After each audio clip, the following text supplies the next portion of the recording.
Welcome to Shad's Guitar Show. Whether it's the gear or the players who made the gear famous, this podcast is about all things guitar. Well, hey there, everybody. Welcome into the second episode of 2026. And I'm really excited to be moving full steam ahead with the show. It's going great. I appreciate everything you guys are doing, all the support.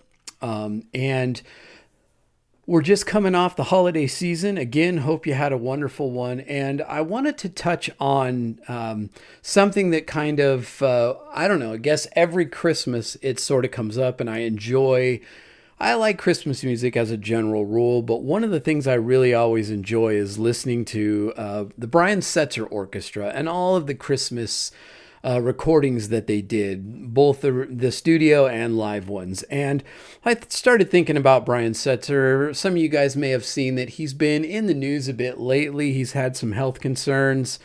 It's kind of interrupted some touring and whatnot. And I don't know. I guess I've just been thinking about him. Plus at the shop, we've got the Brian Setzer Smoke edition of the Gretsch 6120, which I always seem to pick up whenever I see it and strum a bit.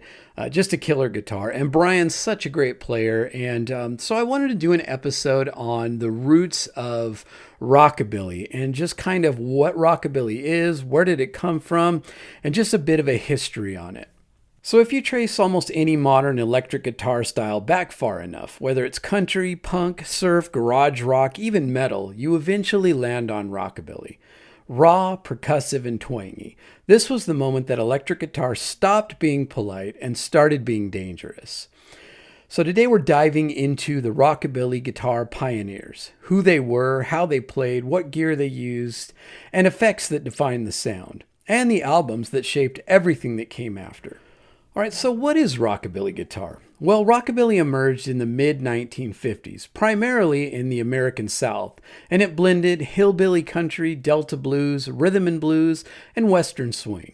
The guitar became both a rhythm engine and a lead voice, often filling the space of a missing drummer. It was fast, aggressive, percussive, and absolutely electric. All right, let's touch a bit on some of the guitar techniques that define Rockabilly. Well, I think the main one you're going to run into is Travis picking. Now that is where, with your thumb, you're sort of playing the bass strings and a bass line.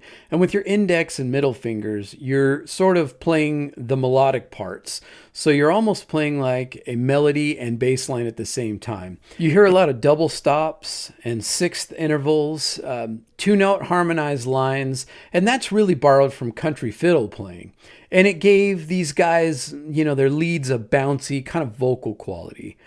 They would often use string bending, and a lot of times they'd be really quick half or whole step bends, and they'd often exaggerate them and make them slightly sharp, which added like this urgency and attitude. The rhythms, a lot of times you'd hear like a tic-tac style rhythm, palm muted on the low strings, and it had a really snappy kind of feel. And in many instances, the guitar was often replacing a drummer. And in particular, the tic-tac rhythm would kind of double for like a snare drum. All right, so let's touch on some of the Rockabilly guitar pioneers.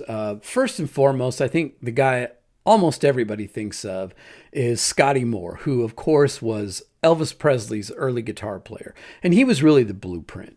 He mixed country, thumb picking, and blues phrasing. He created iconic intros and fills that defined Elvis's early sound. Sparse, tasteful, and melodic, never flashy, always just perfect. His signature sound was clean and twangy with some slapback echo and lots of space. Around the same time was Carl Perkins. And he was kind of the architect of Rockabilly rhythm guitar. Aggressive right-hand attack, iconic muted strumming, and stop-time riffs. His playing influenced George Harrison and Keith Richards. If Scotty Moore was elegance, Carl Perkins was the muscle. James Burton, who early on was the guitar player for Ricky Nelson and later would play with Elvis. Precision and clarity. He was a master of double stops and clean articulation, an early adopter of Fender solid body style guitars, mainly the Telecaster. His style bridged rockabilly and modern country lead playing. Burton turned rockabilly into a lead guitar language. Across the pond, we would find Cliff Gallup, who was the guitar player for Gene Vincent and the Blue Caps. Fast, jazzy, almost reckless lead playing, advanced phrasing far ahead of its time. Massive influence on guys like Jeff Beck, Brian Setzer, and Jimmy Page. Gallup showed that rockabilly could absolutely rip. And we can't forget Luther Perkins, who was the guitar player for Johnny Cash, and that he was minimalism at its finest. Those ultra-classic boom-chicka-boom rhythms, muted bass notes, and sharp upstrokes, proof that restraint can be absolutely revolutionary and create just the perfect parts. And of course, we have to touch on the gear that built the rockabilly sound. For guitars, early on we would see a lot of Gibson ES-295s, ES-350s, and even some ES-175s. Later on, the Fender Telecaster would become a very popular choice, as did the Gretsch Duojet and the 6120. As far as amplifiers, early on, we would see a lot of Fender Tweed amps, Deluxes, Bassmans, Pros, the Gibson GA series amps, and also Standell amps. Key characteristics of the amp tone would be low to moderate gain, natural tube compression, bright top end, breakup only when pushed really hard. But probably what defines the rockabilly sound more than anything is the effects, mainly the slapback echo. A single repeat, 80 to 120 milliseconds of delay, originally created from tape echo machines.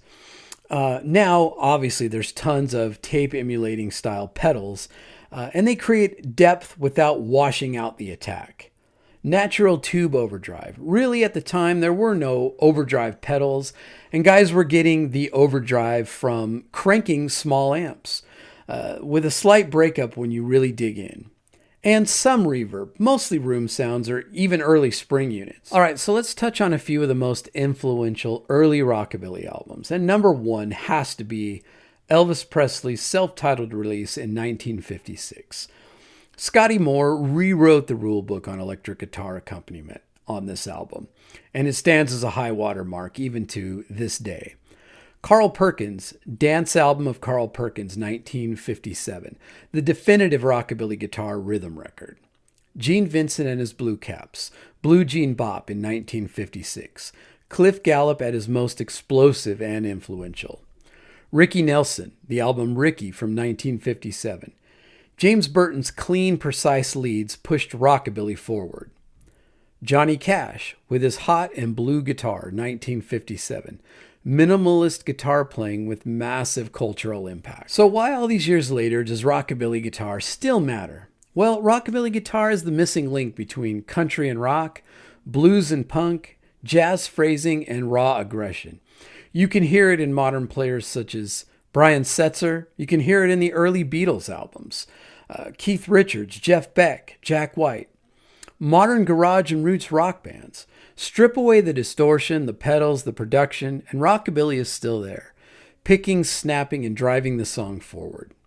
And as the 1950s came to a close and the 1960s ushered in the British invasion, rockabilly music would start to wane in popularity to some degree, but ultimately would be reignited in the late 70s and 1980s with a whole new resurgence of people who absolutely loved the sound. This would begin primarily with bands like the Stray Cats, fronted by probably the most popular and most well-known modern rockabilly player, Brian Setzer, and he fused Eddie Cochran-style riffs with a modern edge that resonated with new audiences. The resurgence of popularity of rockabilly music in the 80s is an episode unto itself. And modern rock guitar playing owes a great debt to the early rockabilly pioneers, because they are the ones who taught us all that the electric guitar could move people. If you enjoyed this episode, make sure to share it with a friend. Subscribe on YouTube at Shad's Guitar Show. Follow me on Instagram at Shad's Guitar Show. And leave me a rating if you wouldn't mind. It really helps the show. And until next time, remember, the best guitarist is the one having the most fun.